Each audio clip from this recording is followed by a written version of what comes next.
I decided to further my education at NWTC in the landscape program.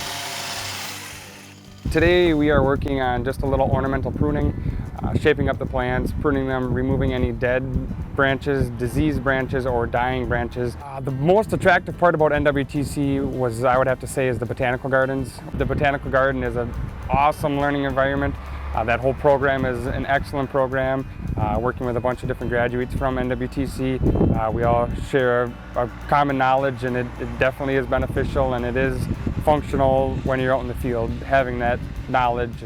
A person that would be a good fit for this field is someone that, like I just previously mentioned, was working outdoors, working with your hands, stepping back, looking and having a fit with nature, being one with the outdoors is probably the best. And then just not afraid to get down and dirty and just do the work that's got to be done.